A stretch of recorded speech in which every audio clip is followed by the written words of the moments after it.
Welcome back. The national uproar over these police-related deaths, it continues across the country this week. Again, this does not stop after Garner. You got protesters calling for justice in the case of Tamir Rice.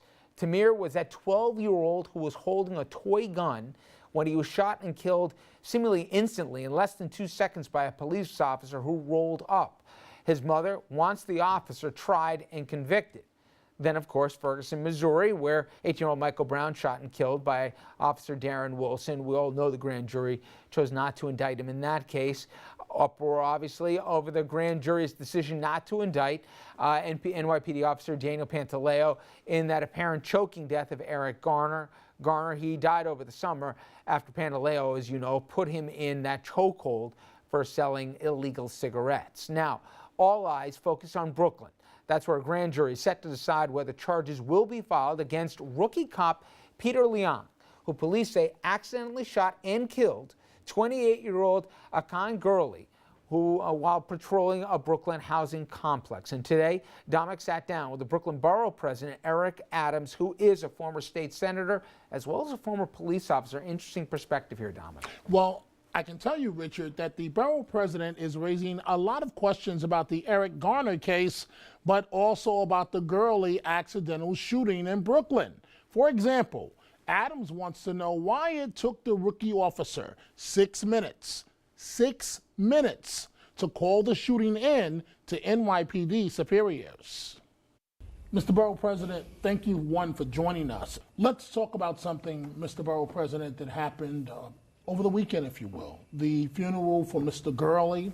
What we know, apparently, it was 6 minutes before the shooting on that staircase was reported to the police department from the officer.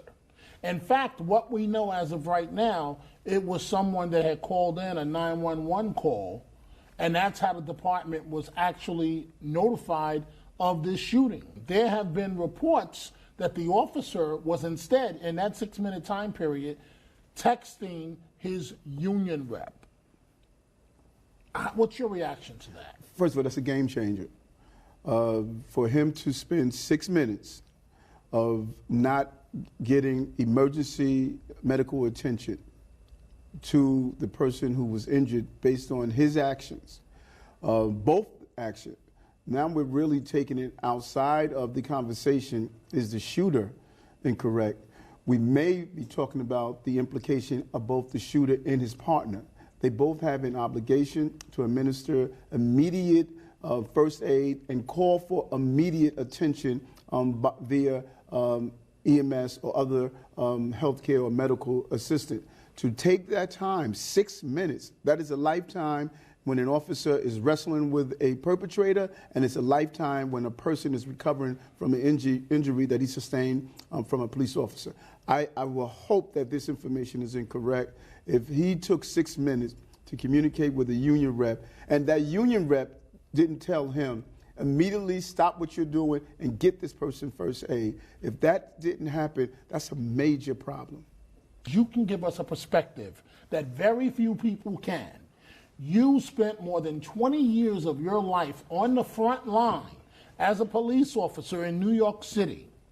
So from that perspective of your livelihood, a New York City cop, top cop, what is your take on the Garner case? The Garner case, several different scenarios. One, the tactics that was used. You're hearing a lot of conversation about retraining. And retraining is always good. Every professional should be in a constant state of upgrading their skills. But what is the underlying issue that many people are missing, and only those who really understand how law enforcement is applied across the country? Because this is not a local issue. This is a national issue. As we start to connect the dots, it becomes really a map, an algorithm throughout the entire country. Police in America are the most finest trained professionals you will find globally. They understand human rights, they understand the application of law, and they understand how to use a toolbox full of items and tools that's available to them. What is happening is that all the training they receive goes out the door based on where they are policing geographically.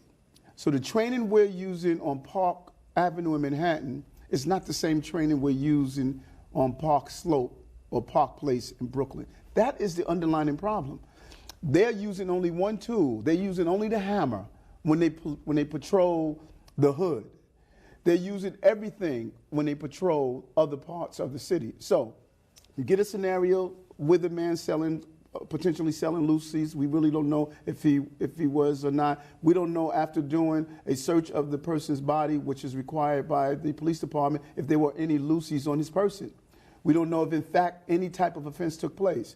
But if you were to take the same scenario and go to Wall Street, you're going to have a different conversation, de-escalate the situation, conflict resolution, take as much time as possible to explain to the person they're going to be placed under arrest, get the backup you need, because sometimes the physical presence of other manpower make an individual realize that, hey, let me go peacefully. The goal is to correct the situation without hurting yourself, the public, or the person who's creating the offense. That is how it's done in other communities. But when you go to Compton, when you go to the South Bronx, when you go to parts of Georgia, when you go to all these other communities where it's predominantly persons of color or economically challenged communities, then the conversation is not how do I prevent hurting the person, myself, and the public. It goes solely to how do I prevent hurting myself. And that is not the job of policing.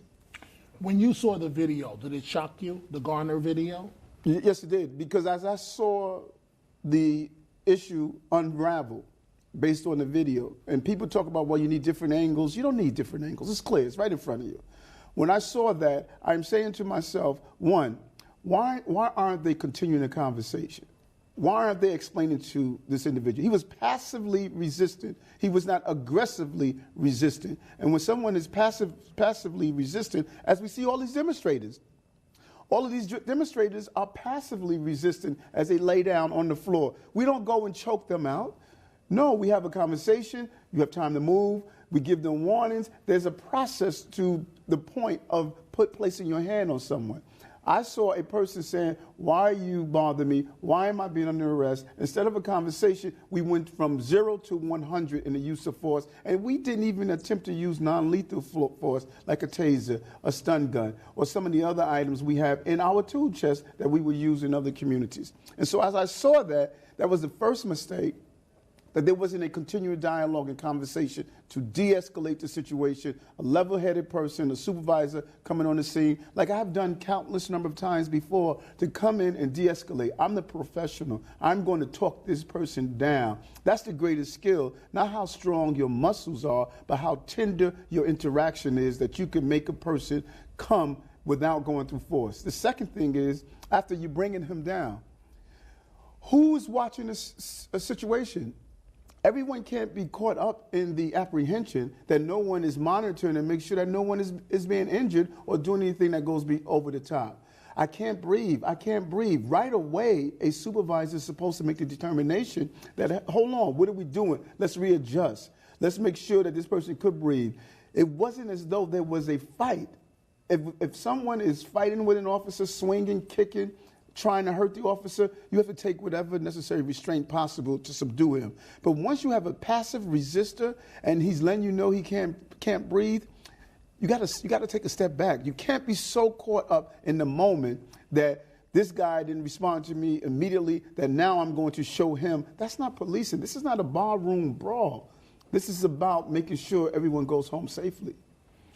I'm talking to the borough president, but I am also talking to Officer Eric Adams, who spent more than 20 years on the force, and I'll be done in just a minute. Did it surprise you that Staten Island District Attorney Dan Donovan did not get the indictment in the Garner case? No, it's not. No, it didn't. It did not surprise me. I believe he lives in a county where there's a great number of police officers. That was the haven for police officers for many years who did not want to move to Long Island. Many of them moved to Staten Island. It's a political climate. I think Donovan is a skillful district attorney, but it's an easier job, as I stated, when you're trying to determine if, the average John robbed a store than if you're trying to determine if a police officer is something incorrect. And I knew they were not going to get an indictment. I strongly believe they were not going to get an indictment. But when you look at the amount of force that was used, the signal from the victim that he could not breathe, and then the independent analysis of the chief medical examiner stating that the chokehold attributed to his death. So it's only likely to move it to the next level. The indictment is not saying that the officer was guilty or innocent. It is merely stated that there's enough evidence to take it to the next level so a jury of his peers can give an analysis of what happened and then make the determination, was it accidental or was it criminal? That is how our criminal justice system operates for the average Joe or the average Bob. It has to operate the same way for the average cop. All right, now Dominic, we didn't have time, but he was very vocal that in the Brooklyn case, the Gurley case, the person was shot in that stairwell with the police officer, and what we learned over the weekend was that 6-minute window between when the officer shot that unarmed man who simply was walking down the stairwell in the apartment he lived in, there was 6 minutes before the EMTs were called, and in that time he made a call to his police union rep. I understand the borough president had a big problem with that. Well, that's allegedly, and as he said at the top of the interview, that, in Mr. Adams' opinion, is a, quote, game changer. So we don't know if the Brooklyn DA, one, that's an allegation. It's not a fact as of yet. And we will get the other side tomorrow when we talk to PBA President Pat Lynch about whether or not there was a text message made to a union rep rather than calling EMS to get medical attention for this man that was critically wounded. And obviously we're going to see a lot in terms of pressure on the district attorney who says he does not need an independent prosecutor to get involved here. That's one of the things, Gina, we're looking at is independent prosecutors. People say just take them out of the process. And Jessica mentioned, you know, maybe the Attorney General volunteered himself for the job going forward. But do you think that's going to become more of the norm? I mean, you go back to Andrew Cuomo's father, Mario. Under Mario, there were independent prosecutors for questionable police shootings. I'm surprised more DAs just don't go that route. I know there's looking out for number one, but at the end of the day, you know, you excuse any apparent conflict of interest. Yeah, you know, in New York State, the prosecutor can't do that, but that's what Schneiderman was talking about, making that change. You know, I have certain qualms about that. Look, we as voters elect these people to serve us and represent us. So I'm not sure why we're then turning it over to an independent prosecutor, quote unquote, that we don't have the ability to elect or throw out of office. So, you know, I do think that measures need to be taken. I do think that there are things wrong with the process right now. But I'm not sure a wholesale shift to an independent prosecutor is necessarily going to solve the problem, because these people are no much more responsible to the public than the people we directly elect. Well, we heard from the borough president. We talked about the district attorneys. How about the mayor in this? I want to play a soundbite. This from over the weekend. Mayor Bill de Blasio, he was on ABC's This Week here, and George Stephanopoulos pressed him about some of what he had to say about his own son Dante and law enforcement. I want to say it the right way because I think there's so much misunderstanding here. What parents have done for decades who have children of color, especially young men of color, is train them to be very careful when they have a connection with a police officer, when they have an encounter with a police officer. It's different for a white child. That's just the reality in this country. And with Dante, very early on, with my son, we said, look, if a police officer stops you, do everything he tells you to do. Don't move suddenly. Don't reach for your cell phone. Because we knew, sadly, there was a greater chance it might be misinterpreted if it was a young man of color. Now, he had said some words earlier that he was fearful every night that his son wouldn't come home, and obviously he was pressed on that. You heard his answer there. Mayor campaigned. You know what it's like when you have a candidate campaign on something, particularly broken windows, etc. Jessica, he was gonna stop that and have a new kind of policing and community relations between people of color and police. How's he doing so far navigating it? Well, he's in this very precarious situation of, during the campaign, running this very strong rhetoric against the NYPD and all this talk of improving community police relations, but throwing the police under the bus where you run down a very dangerous path of having the rank and file police officers that protect the city feeling like their essential commander-in-chief does not have their back. And they're with the IG, with them being, a subject to personal civil suits now, all of these issues affects how they fight crime, and they're going to start sitting back a little bit more, and that's a very dangerous road to go down. But I actually do think, I thought when he first came out and used the word dangerous and how training his son to deal with cops was completely inappropriate. He totally stuck his foot in his mouth. But I do think it's an important point that and it's not a racial one. I think whether you're white or black, that parents should be teaching their kids how to deal Well, there's different with realities. love. Nobody But debates that with white and black kids and No, police. Come Richard, on. I'm sorry. When I was a stupid teenager running around, you get pulled over or whatever, young kids, they don't always know how to interact with police officers. Their mouth goes off sometimes. And I don't care if you're in the suburbs, drinking in the woods, and it happens, or if you're in the inner cities. Parents should be teaching. I No, I'm sorry. politely I'm not disagree. saying. It's not Listen, the I'm same. not Notice saying I'm that- not responding. I'm Notice not I'm just saying sitting that here the numbers calmly, and I'm not saying anything. I'm not saying that the What the- numbers what- aren't disproportionate. but I'm Jessica, actually but defending what- the mayor, but what the mayor said- that he was making a but good what he point said- about teaching your Okay. kids how to properly deal with law But what he enforcement, said, not to resist but what arrest. he said as it relates to kids of color, was he wrong? Meaning, what was the message wrong? The Was he message factual? of saying that because you're a person of color that you should be afraid of the police is a wrong message. What, the really? message of yes. Why?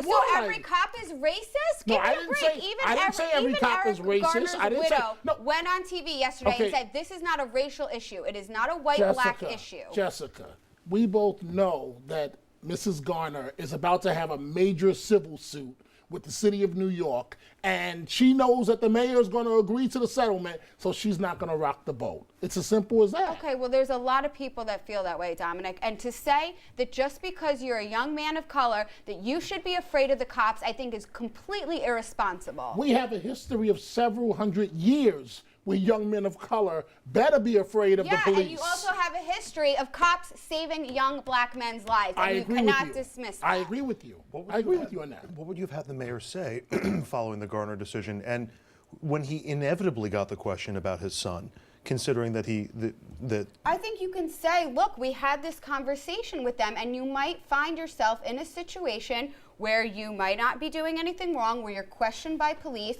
and not to escalate the situation, to do what the police tell you to do, and you deal with it afterwards. Resisting arrest, really hit a fighting break a here. cop, it doesn't end well Okay. for anybody. But as we've seen here, it's not always resisting arrest like in the Gurley No, case. it's not. Okay, so of it's not. course. I'm not Right. making that I point. Every understand. case is different, but it's an important fact. I thought he caught too much heat for making the in point Jessica's because he made it defense, ineloquently. it's one thing when somebody says it, it's another when the mayor says it, who is on this tightrope of defending the city, keeping it safe. I happen to and agree with you. So this is a precarious position, as she said, for him Yeah. to be in. And it depends. She said he Notice was there right haven't to been say any it. riots. Notice there haven't been any riots. See, nobody wants to talk about that. I think he's actually done a decent job. Whether you like it or not, the mayor is keeping a lid on the violence by speaking the truth of what the reality is. You can speak to the truth, Dominic, And I without can also throwing speak the to a cops break totally here. under the bus. This Saturday, there is right now planned, and more details are coming out, a march, and we're still getting the details, how much of a march it will be, how much of a platform it will be, but it is scheduled to be this Saturday in Washington, and we will have coverage. Okay. When we come back from the break here, more news across the river in New Jersey here. Just as one report says there's no proof that Chris Christie knew of those lane closures on the bridge as it happened, there are new questions about what happened after that, though. And some Christie aides could be facing federal indictments all as 2015 rolls around here. Talk about that and more after this.